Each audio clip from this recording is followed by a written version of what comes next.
The Hound entered through the service passage at 9:30 in the evening, when the assembly at Hartfield House was at its most crowded, and the candles had burned down to their second hour, and the musicians were attempting a country dance with more enthusiasm than precision. No one saw him come in.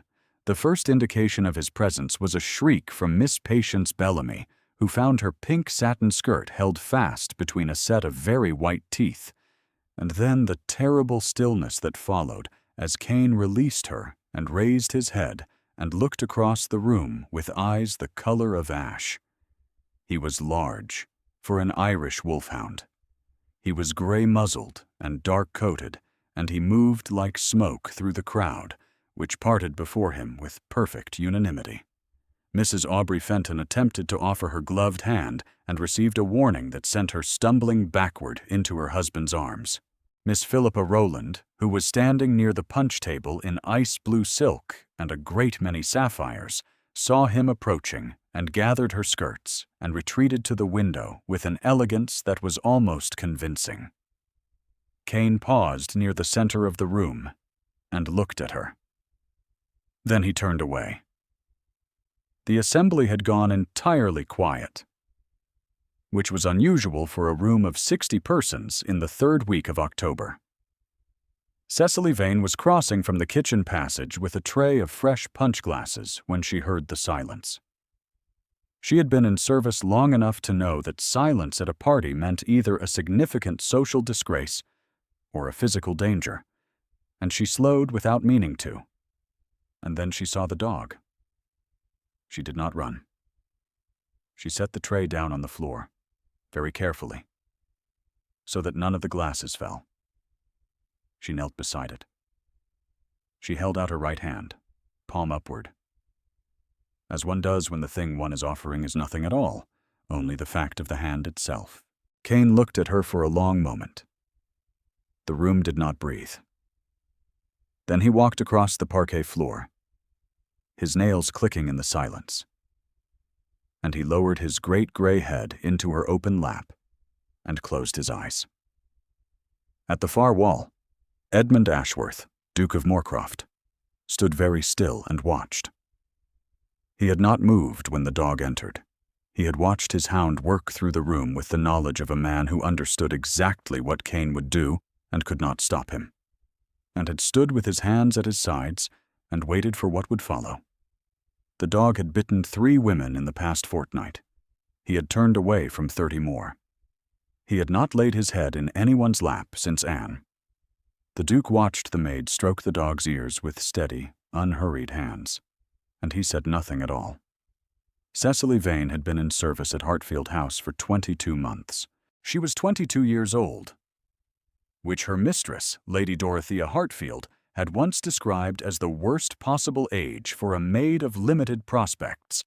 Old enough to have ideas, she said, and too old to have any of them come to anything. Cecily's father had been a clergyman in the parish of Weston Tye in Hertfordshire, a man of good character and poor arithmetic, who had died of a fever the autumn of her 20th year and left her 3 things: a library of 400 volumes, a debt of £230, and no path forward that she could see. She had sold the library first. Then she had found the position. Lady Hartfield was not a cruel employer, precisely. She was a woman who had organized the social hierarchies of her household with great care and precision, and who found disorder in those hierarchies personally offensive in the way that some people find bad smells offensive, as a thing that ought not to exist in a well-managed world. Cecily's education, she had Latin, she had read Pope and Addison and a significant portion of Gibbon, was disorder of exactly this kind. It sat on her the way a good gown sits on someone who has no occasion to wear it, visible and misplaced, and quietly reproachful. "She is nothing," Lady Hartfield had said to Miss Rowland 4 days after Cecily's arrival, in the drawing-room while Cecily was laying a fire, and the conversation flowed above and around her as though she were part of the furniture. Her father was a clergyman with debts. She has no connections, no portion, and no future. She is here because she is useful, and she will remain useful. And that is the whole of it." Miss Rowland had nodded and looked at Cecily with the assessing gaze of a woman who had been told that the object before her had no value, and found this conclusion comfortable, and then she had returned to her tea. Cecily had continued laying the fire. She had learned, in 22 months, to hear what was said about her, and to let it settle into the same place she put all the other unalterable things: the debt, the library sold, the empty rectory, and to continue working. Invisibility was not the worst condition. It was at least a condition she understood. The dog's history she learned gradually, as one learns things in a household, through the seams and gaps of other people's conversations. Cain had belonged to the late Duchess, Lady Anne, who had died in the spring of last year. He had been her dog before he was the Duke's, or perhaps he had never been the Duke's at all, only the most visible evidence of her absence. He had bitten the first person who came for him after she died. He had bitten the second and the third. The grooms at Moorcroft had learned to approach him with 2 people and a length of rope. His Grace, it was said, was the only person who could manage him, and even His Grace did not try to make him gentle. He was, the cook at Hartfield House said with considerable authority, an animal that had lost its reason for being good. Cecily had understood that, in the private way that one understands things one is not supposed to have opinions about. She had her own version of that condition. After all, a smaller and quieter one, the shape of a life that had lost its organizing principle and not yet found another.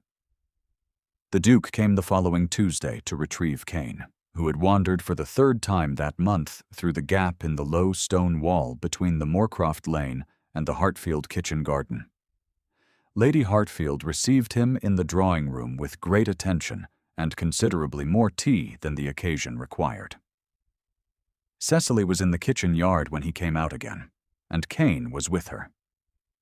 She had found the dog sitting beside the kitchen door, patient as a stone, and had brought him a piece of cold beef from the larder, because it seemed the reasonable thing to do. She was not afraid of him, which she acknowledged was perhaps not an entirely rational position, but the dog had not yet bitten her, and she had a general policy of not assigning people or animals qualities they had not yet demonstrated. Cain was eating from her hand when the Duke came through the yard gate. He stopped. He was tall, with the kind of stillness that large men sometimes have, not a stillness of calm, but of restraint, of a great deal held very tightly in. Dark hair, silver beginning at the temples, a jaw like carved stone. He was 34 years old, and he looked older, or perhaps not older but denser, as though the past 18 months had compressed him. He wore a navy tailcoat over a white cravat, and he stood in the yard with the ease of a man accustomed to having his surroundings arrange themselves around him, though in his case the ease was not arrogance, but something else, some deep settlement in his own weight, as if nothing the world might do to him would produce a surprise he had not already braced for. He looked at the dog eating from her hand. He looked at her. "You are not afraid of him," he said. "No, Your Grace. He has bitten 3 women in the past fortnight." "I know, Your Grace." He waited, as though he expected more. She did not supply it. After a moment, Cain finished the beef and leaned his great head against her hip, and the Duke's expression did not change, but something in his face shifted, the way a landscape shifts when a cloud passes off the sun, briefly illuminated and then composed again. "What is your name?" he said. "Cecily, Your Grace. I am Lady Hartfield's maid." He looked at her for one moment more. Then he said, "Come, Cain." And the dog went with him, and the yard was empty, and Cecily went back to her work. If there are moments when a story changes direction and no one present is aware of it, this was one of them. though Cecily would not have described it that way. She would have said, if asked, that a duke had retrieved his dog from the kitchen yard, and that she had given the dog some cold beef, and that the morning had continued from there. If you have ever watched something begin and not known yet that it was beginning, stay a moment. What comes next is the part she could not have predicted. 3 weeks later, Cain fell ill. It was a nail, the head groom said, in the mew's floor. A loose board nail that had caught the dog's pad and festered before anyone had noticed. By the time it was found, his right forepaw was swollen to twice its size, and he was feverish, and his eyes were dull and terrible, and he would not let anyone near him. He had positioned himself in the corner of his stall, and he showed his teeth at the grooms with a flatness that was worse than the snarling had been. The indifference of an animal that has nothing left to protect and nothing left to lose. The head groom sent to Hartfield House because Lady Hartfield had spoken to his grace about the maid and the cold beef, as one mentions useful information, and because Cain would sometimes suffer Miss Vane to approach when he would not suffer others. Cecily received the message through the housekeeper at 7:30 in the evening, after the household had dined and she had finished the last of Lady Hartfield's evening tasks. She took clean linen, a small pot of drawing salve from the still room, a candle, and the remains of her own supper, and she went. The mews were cold. The stall was dark. Cain was in the far corner with his leg extended and his head low, and when Cecily came through the door, he lifted his gaze to her and did not move. She set the candle on the hook. She sat down on the clean straw several feet away and waited. She waited for nearly 20 minutes. Then Cain shifted and groaned and put his muzzle on the straw between his legs, and she moved closer, and he did not move away. She worked slowly. She cleaned the pad with warm water and applied the salve with light, even pressure, and he bore it. He was trembling. She spoke to him in a low, steady voice. Not the particular words, but the quality of the voice itself. The same one her father had used when she was small and afraid, and gradually the trembling stilled. Gradually, In the corner of the stall, her candle's light reached just far enough to show the lines of the straw, the dark bulk of the dog, and one other thing, a small, worn leather collar, half buried in the straw near the far wall, a puppy's collar of soft brown leather with a name stitched in red thread, the thread a little faded now, but the stitching careful and unmistakable. Cain. She picked it up and turned it in her hands, and put it in her apron pocket without quite knowing why, only that it seemed wrong to leave it buried in the straw. She did not intend to fall asleep. She had wrapped the leg as well as she could, and had given him the remains of her supper, and had begun to think that his breathing was easier. And then the candle had burned low, and the straw had been warm, and she had leaned her back against the wall, and her hand had stayed on his neck, and she had slept. The Duke came at dawn. He had not been able to sleep, which had become a condition he accepted without protest. And he had risen before the light and walked the lane to the mews, because Cain's absence from the house was a specific weight that he felt more than he would have admitted. He was not coming to the stall expecting anything in particular. He expected the dog, perhaps, and whatever damage the night had done. He did not expect the maid. She was asleep with her back against the wall and her hand on Cain's neck, and the dog's breathing was slow and even, and his leg was wrapped in clean linen, and the smell of drawing salve was clear in the cold air. The fever had broken. He could see it in the ease of the animal's body, the specific looseness of sleep replacing the specific tightness of pain. He stood in the doorway for a long time. He was thinking, without meaning to, of Anne, of how Anne had sat with Cain through his first fever as a puppy, when the dog had been no bigger than a hare and had shaken in her lap for 3 days, and how she had not left him. How he had come in from the fields and found her there, exactly like this, her hand on the dog's neck and her head against the wall, and had felt something in his chest expand, the specific warmth of watching someone be gentle with something they did not have to be gentle with. He had not felt that expansion in 18 months. He had thought, in the dark, long way one thinks about such things at 3 a.m. on a moorland estate in winter, that he had closed that particular capacity when he lost her, sealed it so that it could not be reached again, which had seemed to him at the time like wisdom. And now, standing in a mews doorway in the early October light, seemed to him less like wisdom and more like a sentence he had imposed on himself without a stated term. He did not wake her. He went back to the house and sent a note to Lady Hartfield thanking her for the service of her maid, and he sat with his unanswered correspondence until the sun came fully up. The note arrived at breakfast. Lady Hartfield read it aloud to Miss Rowland over the toast and preserves, with the tone of a woman accepting credit that was entirely her due. His Grace expresses his personal gratitude for the kindness shown to his hound, she said. He is most sensible of the consideration shown by my household. She folded the note. She did not look at Cecily, who was standing by the sideboard with the pot. I shall write a suitable reply. Cecily poured the tea and said nothing. She was not surprised. She had been in service long enough to know the shape of invisibility inside a household, how credit traveled upward along the lines of rank without stopping at the person who had actually earned it, as heat travels through a flue, warming every surface it passes through before disappearing at the top. She had not done what she did for credit.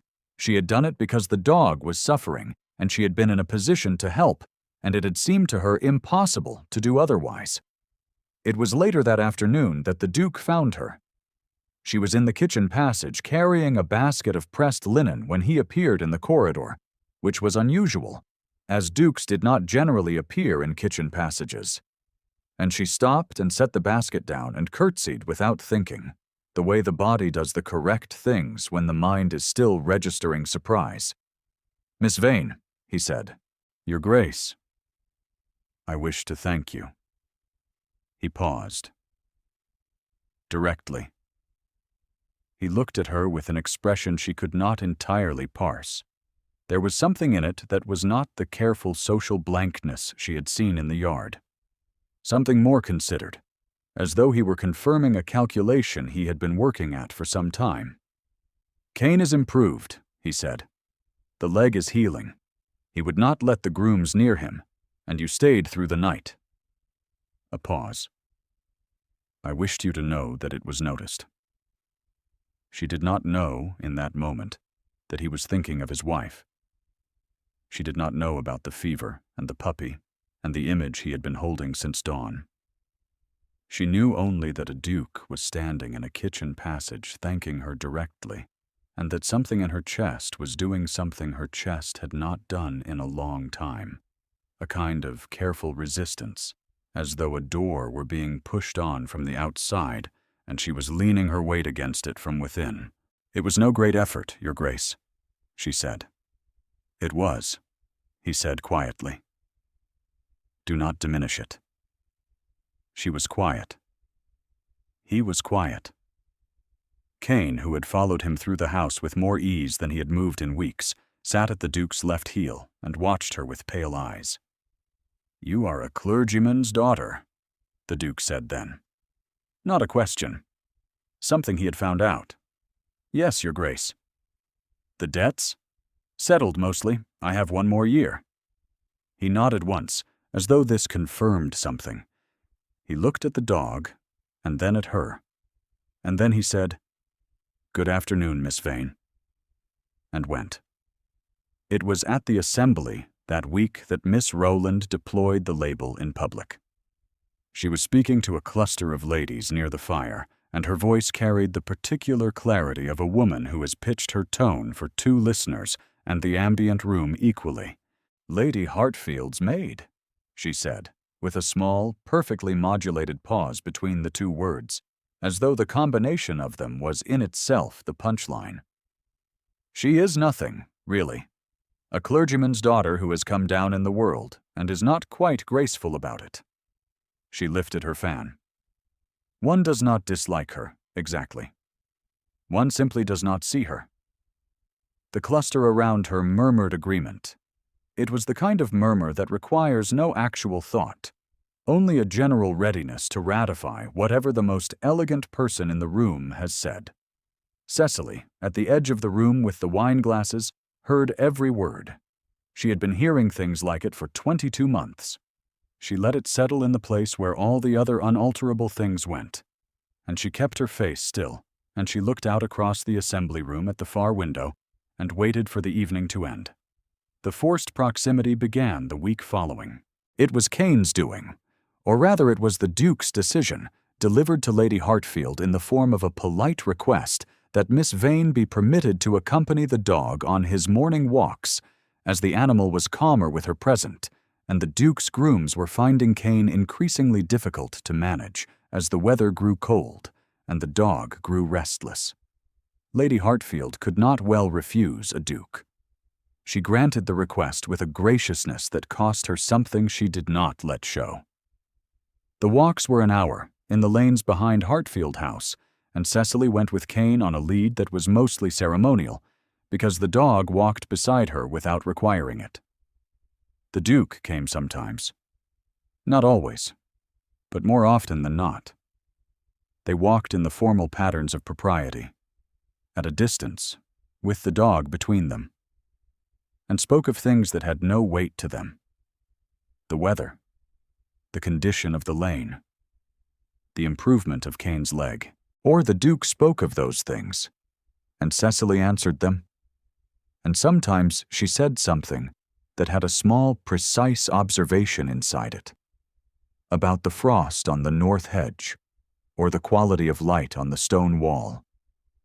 And he looked at her as though she had startled him, as though her voice, when it said something that was not the expected answer, produced in him the specific sensation of waking up in a room where the window faces a direction he had not anticipated. She noticed his hands, because she could not help it. He held Kane's lead when he took it from her, not the lead, since the dog needed no leading, but the loop of leather, which he would occasionally take at a gait or stile, his gloved fingers closing over the strap. She noticed the stillness in him when he listened. She noticed the way he always positioned himself on the exposed side of the lane, between her and whatever wind was coming off the fields, as though it were nothing, as though the arrangement were simply practical. It was not practical. She knew what it was. "Come in from the cold," he said one morning when they reached the far gate and the wind had turned. She had only a thin Spencer jacket over her gown, and her hands were bare. "I am quite well, Your Grace." "You are not. Do not carry that." He took the lead from her hands, though Kane required no leading. His fingers were gloved and hers were not, and for one moment his hand covered hers on the loop of leather, and she felt the warmth of it before he stepped back. "Go in." She went in. She stood inside the gate with her hands together and her heart doing something she had been trying, with decreasing success, to prevent. She told herself, as she had been telling herself for 2 weeks, that a duke's attention was not the same as a duke's intention. That kindness was not election. That she had made exactly this error once before, in her 19th year, with a curate who had been kind and interested, and then had married the squire's daughter with diamond earrings, and that she had been a fool then, and she was not willing to be a fool again, particularly not with a man whose dead wife's dog had wept against her side in a stable, which was its own kind of complication she did not know how to name. She told herself all of this, and it was entirely true, and her hands were still warm from where he had touched them. Lady Hartfield saw the warmth. She saw it with the particular acuity of a woman whose social calculations were very precise, and what she saw alarmed her. She moved Cecily to the laundry on a Thursday without explanation and gave the morning walks to the second housemaid, who was afraid of the dog and came back in less than 20 minutes. She did not think this needed explaining. It was, she told herself, the only sensible management of a situation that had grown untidy. What she had not reckoned with was that the Duke, when told Cecily was not available, had simply looked at her and said nothing, and that his nothing had been more uncomfortable than anything he might have said. She understood by the end of that week, made an error. She had managed it too soon, too visibly, and in so doing had made its cause apparent. She needed a different approach, one that was more persuasive and carried less of the appearance of management. Lady Hartfield was not, at her foundation, a wicked woman. She was a woman whose understanding of the world had been shaped by decades of maintaining a position, and that understanding had produced in her a genuine belief that the hierarchies she upheld were not merely useful, but correct, and that protecting them was therefore a kind of virtue. She had watched her move through the household for 22 months, and had seen someone useful, someone quiet, someone easy to direct, and the Duke of Moorcroft looking at that someone with the careful attention of a man confirming a calculation was, to her mind, a disorder that required correcting before it became irreversible. She went to him privately at the end of the following week. She was gracious. She was concerned. She framed what she said as the sincere worry of a woman who had managed a household for 30 years and knew what she was seeing.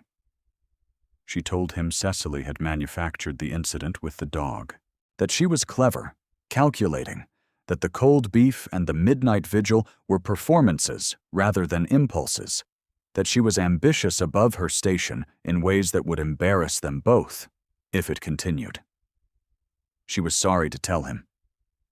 She was only protecting him from a situation that could become, in the wrong hands, a scandal. She proposed to send Cecily to her cousin in Bath. A position there, quiet, out of the way. The matter would resolve itself. The Duke listened. He said little. He thanked her for her candor. What he thought, he did not say. And what he felt sat in him like cold water all the way home.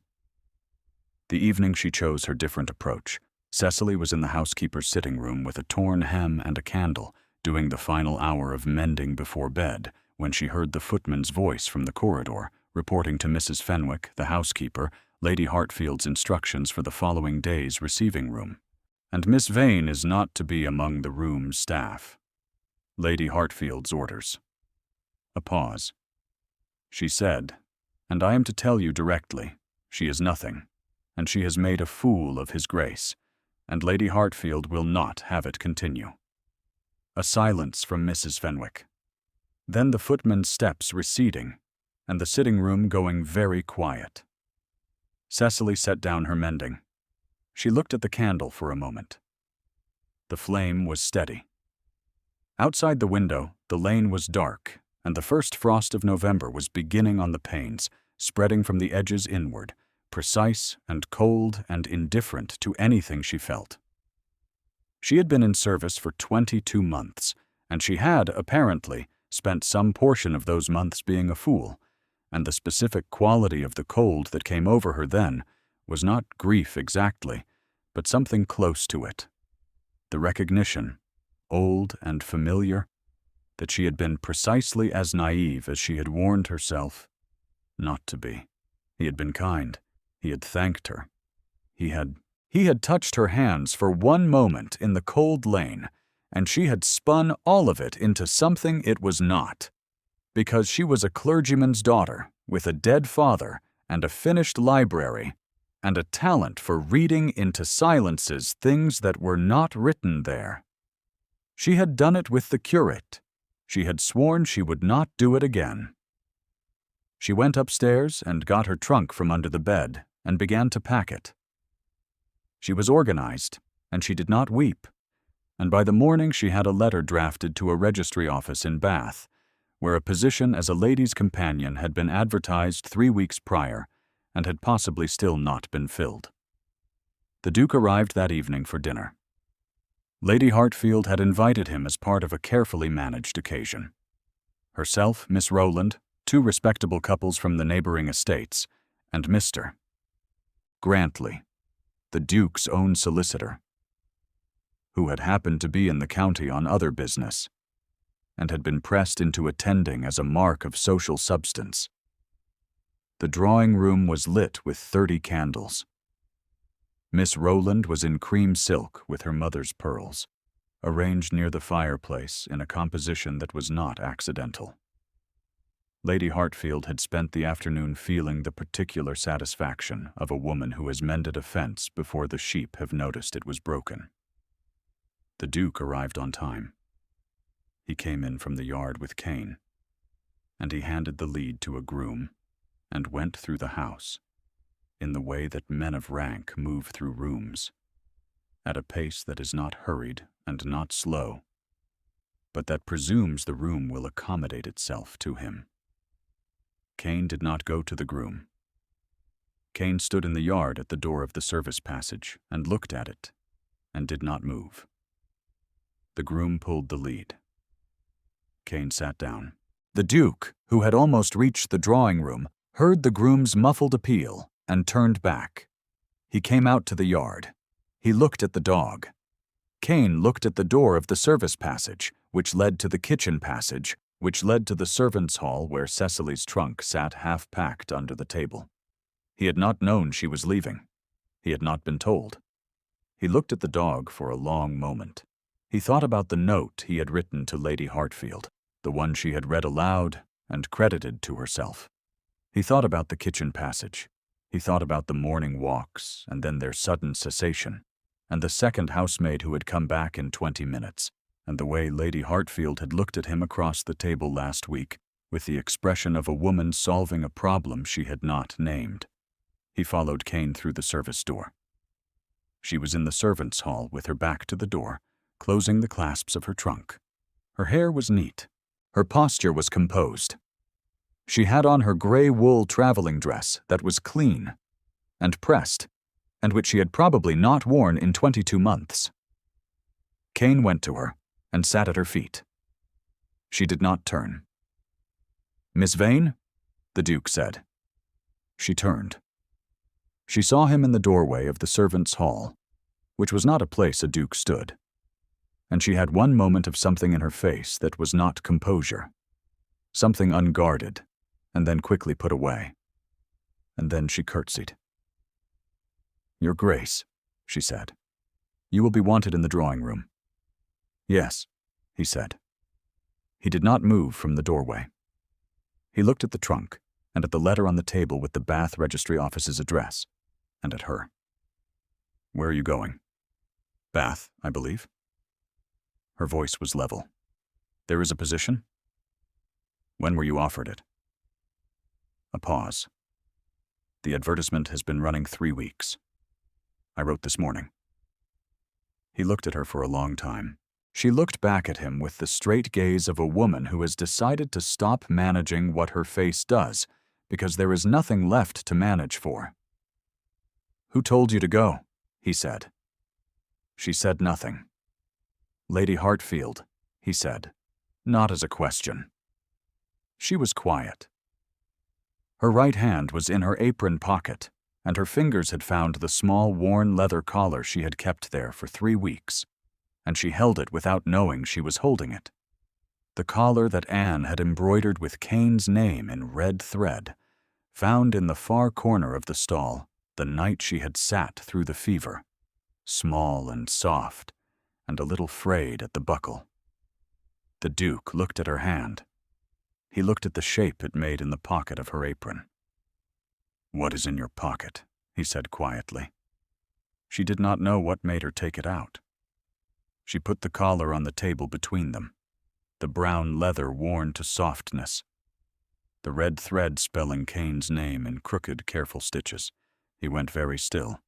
He had not seen that collar in 18 months. Anne had made those stitches.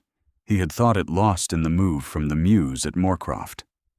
He looked at it for a long time, and something in his face that had been compressed and held for a very long time shifted, and it was not grief exactly, but the specific easing of grief, the way a knot loosens when the tension that has held it finally relents.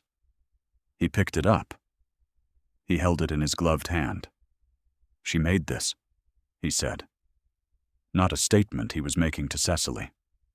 More a statement he was making to himself, or to the room, or to the air. "I found it in the stall," Cecily said. "I should have given it to you sooner. I'm sorry." He shook his head, a small motion. He looked at her. He was thinking of Anne, and he was thinking of this woman.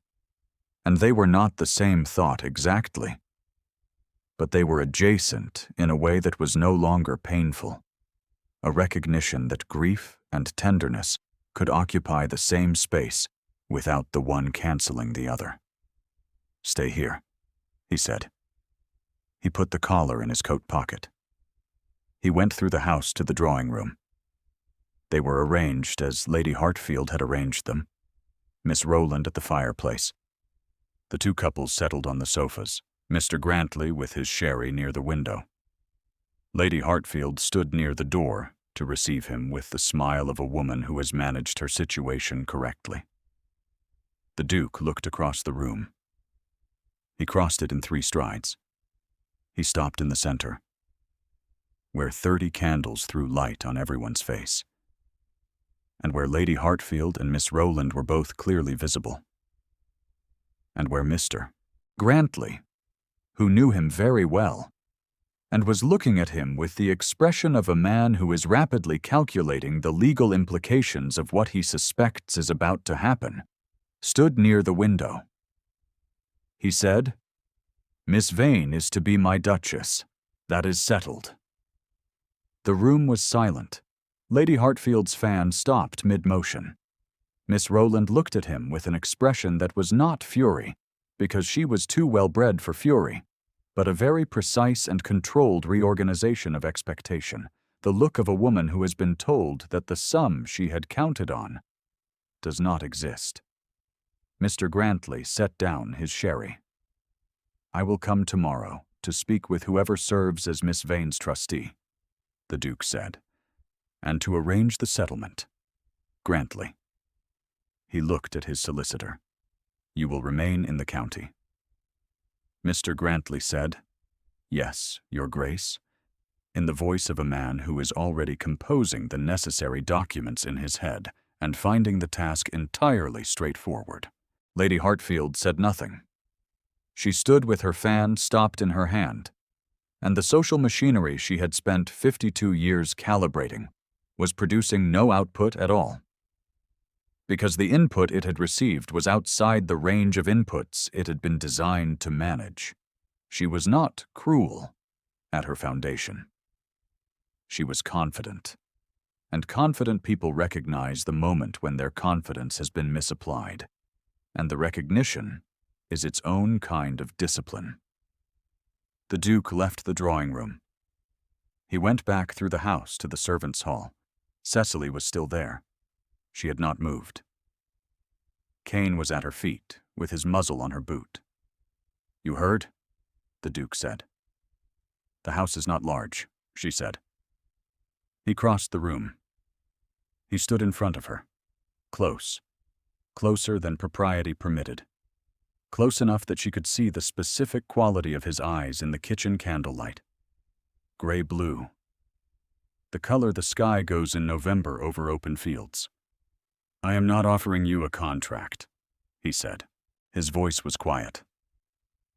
"I am not asking you to repair something for me. I am not asking you to replace anyone." A pause. "I am asking you because the dog has better judgment than I do, and because you stayed in the dark with something that was suffering, and you did not require anything in return." "I required the cold beef," she said, and then she stopped, because it was not the moment for that. He looked at her. Something shifted at the corner of his mouth. Not quite amusement. Close to it. Cecily, he said. Her name. Her given name in his voice. For the first time, level and quiet and full of intention. Will you have me? She had spent 22 months building the specific structure of invisibility into something load-bearing, and he was asking her to put it down. She looked at him, and at the dog, and at the collar-shaped absence in his coat pocket. And she thought of her father, who had said once that the right thing was rarely the comfortable thing, and almost always the only thing. And she had known when he said it that he was right, and she had spent 2 years learning the shape of his absence. Yes, she said. Your Grace. Edmund, he said. A very small pause. Edmund, she said.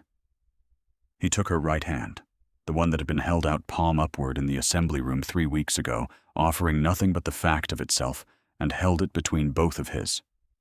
His hands were still and warm and entirely certain. She felt his thumbs on the back of her hand, a pressure that was not careless, and her pulse said what her face would not.